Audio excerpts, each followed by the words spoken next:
इस ट्यूटोरियल में हम ये दो क्वेश्चन सॉल्व करेंगे। Represent the following situation mathematically. तो ये जो हमें दो सिचुएशंस दी गई हैं इनको मैथमेटिकली सिर्फ रिप्रेजेंट करना है, यानी कि इनकी सिर्फ हमने इक्वेशन फॉर्म करनी है जिसको फर्दर सॉल्व किया जा सके, लेकिन हमने उसको सॉल्व नहीं करना, हमने सिर्फ वहाँ तक ला के इसको छोड़ देना। ठीक है, तो पहला क्वेश्चन करते हैं। John and Jeevanti together have 45 marbles. तो जॉन और जीवंती इन दोनों के पास 45 मार्बल्स हैं, लेकिन किसके पास कितने हैं ये पता नहीं। तो मैं एक काम करता हूँ, एज्यूम कर लेते हैं, consider number of marbles John have. तो जॉन के पास मैं मान लेता हूँ कि x मार्बल्स हैं, और नंबर ऑफ मार्बल्स जीवंती के पास कितने हैं वो मैं मान लेता हूँ कि उसके पास है y। ठीक है, इसके पास x मान लिए, इसके पास y मान लिए, और अब हमें ये गिवन है कि x प्लस y कितना है 45। ठीक है, let's call it equation number 1। I know ये बुक में थोड़ा सा डिफरेंट सॉल्व किया हुआ है, लेकिन मैं हमेशा ये प्रेफर करता हूँ कि आप इस तरह से दो वेरिएबल्स लेके सॉल्व करो, उससे ना सोल्यूशन बड़ी आसान रहती है। अब आगे वो क्या कहता है, both of them lost 5 marbles each and the product of the number of marbles they have now is 124। वो कहता है दोनों ने 5-5 मार्बल्स जो हैं वो गुम कर दिए, और उसके बाद उनके पास जितने मार्बल्स बचे उनको अगर मल्टीप्लाई कर लें, दोनों के पास जितने जितने बचे अगर उनको मल्टीप्लाई कर लें तो उसका प्रोडक्ट 124 आता है। ओके, हम पहले ये कंसिडर करते हैं कि दोनों ने 5-5 गुम कर दिए। ठीक है, तो after losing 5 marbles, 5-5 marbles lose करने के बाद जॉन के पास कितने हैं, number of marbles John have, उसके कितने रह जाएंगे x-5, राइट। और नंबर ऑफ मार्बल्स जीवंती के पास अब कितने रह जाएंगे, उसके पास रह जाएंगे y-5। ठीक है, इसके पास x थे तो 5 इसने गुम कर दिए तो x-5 रह गए, इसके पास y थे 5 इसने गुम कर दिए तो y-5 रह गए। और अब कंडीशन क्या गिवन है कि जितने जितने इनके पास बचे उनका जो प्रोडक्ट है वो है 124। तो नाउ इट इज़ गिवन कि x-5 into y-5 is equal to कितना गिवन है 124। ठीक है, अब देखो, अब इसमें मेरे पास दो वेरिएबल्स आ गए x और y। ठीक है, इस इक्वेशन में दो वेरिएबल्स आ जाएंगे, लेकिन मुझे ये पता है कि इस इक्वेशन से मैं y की वैल्यू निकाल सकता हूँ इन टर्म्स ऑफ x। सो ये जो मेरी इक्वेशन 1 थी, इक्वेशन 1 जो है उसको x plus y is equal to 45, यहाँ से मैं लिख सकता हूँ कि y is equal to 45 minus x.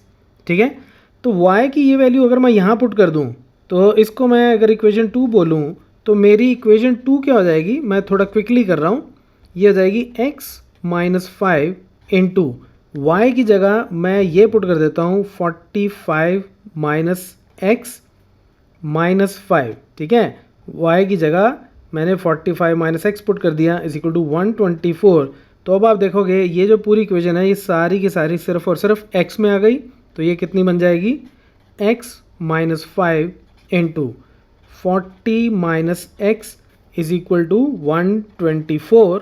तो इसको हम सॉल्व कर लेते हैं, इसको मल्टीप्लाई किया तो ये आ जाएगा 40x minus 200 minus x square plus 5x is equal to 124। मैंने जस्ट ये ब्रैकेट खोल लिया, पहले 40 से मल्टीप्लाई कर दिया, फिर माइनस एक्स से मल्टीप्लाई कर दिया इसको, तो इतना आ गया, विच इम्प्लाइज एक्स स्क्वायर वाली सिर्फ एक ही टर्म है माइनस एक्स स्क्वायर, एक्स वाली मेरे पास दो टर्म्स हैं तो ये हो जाएगा प्लस 45x, और इसको भी इधर ले आऊँगा तो इसके साथ ये माइनस माइनस ऐड हो जाएंगे तो ये हो जाएगा 324 इज इक्वल टू 0।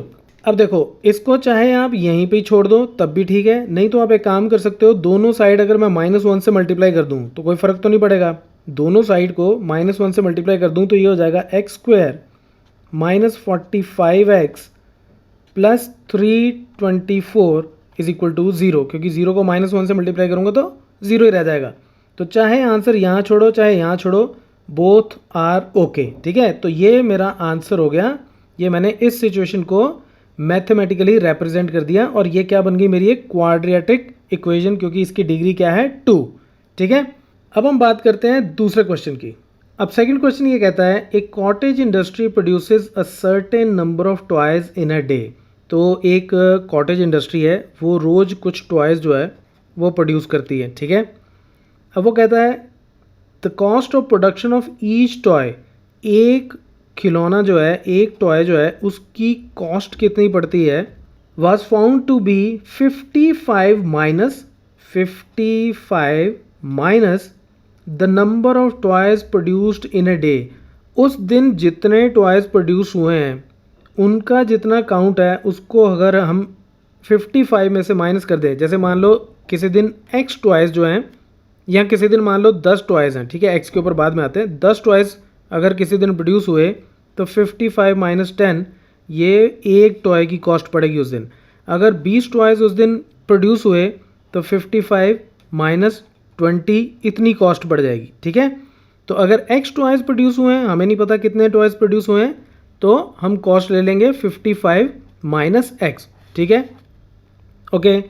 अब उसके बाद कहता है on a particular day the total cost of production was ₹750। किसी एक दिन जो कॉस्ट थी वो थी 750 रुपीज़, ठीक है।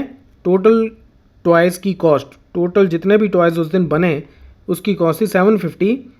अब फाइंड आउट करो कि उस दिन कितने नंबर ऑफ़ टॉयज़ जो हैं वो प्रोड्यूस हुए थे, ठीक है।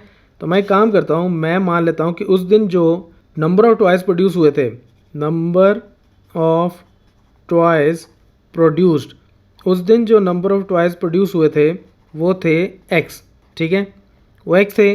तो कॉस्ट पर टॉय वो उस दिन कितनी हो गई, 55 माइनस x, ठीक है, इतने रुपीज़ हो गई। तो रुपीज़ को हम यूज़ नहीं करते कैलकुलेशन में सिर्फ 55 माइनस x ही आएगा, ठीक है। अच्छा, दूसरा, उस दिन की टोटल कॉस्ट क्या है, तो टोटल कॉस्ट हमें गिवन है कि वो है ₹750, ठीक है। अब एक खिलौना इतने रुपए का पड़ा, ठीक है, 55 माइनस x का, और टोटल खिलौने कितने हैं x, तो इसका मतलब दिस इनटू दिस वो टोटल कॉस्ट हो जाएगी। तो टोटल कॉस्ट जो है अगर मैं दूसरे तरीके से निकालूं तो वो हो जाएगी total number of toys multiplied by cost of one toy. तो वन टॉय मतलब कॉस्ट पर टॉय। तो टोटल नंबर ऑफ टॉयज़ कितने हैं x, और इसको मैं मल्टीप्लाई करूँगा किससे, कॉस्ट ऑफ वन टॉय, और वो हो जाएगी 55 माइनस x। और हमें ये पता है कि एक्चुअली टोटल कॉस्ट कितनी गिवन है, 750, ठीक है। तो ये टोटल कॉस्ट आ गई कि एक दिन में कितने टॉयज़ बने थे, लेकिन वो हमें ऑलरेडी गिवन है कि 750 है, तो ये आपस में बराबर हो गए। तो यहाँ से मेरे पास क्या आ जाएगा, ये हो जाएगा 55x minus x square is equal to 750, which implies, सब कुछ उधर ले जाता हूँ तो 0 इज इक्वल टू हो जाएगा एक्स स्क्वायर उधर जाके पॉजिटिव हो गया, ये माइनस 55x हो गया प्लस 750 इतना हो गया, विच इम्प्लाइज इसको इधर ले जाओ उसको उधर ले जाओ तो कोई फ़र्क नहीं पड़ने वाला, x square minus 55x plus 750 is equal to 0। तो ये मेरी इक्वेशन आ गई, ये मेरा आंसर हो गया। ये मैंने इसको मैथमेटिकली रिप्रेजेंट कर दिया, और इस क्वाड्रेटिक इक्वेशन को फर्दर हम सॉल्व करके x की वैल्यू निकाल सकते हैं, लेकिन अभी इस क्वेश्चन में हमें ऐसा कुछ नहीं करना, right. So that's it from this tutorial, keep watching मैथमाफिया।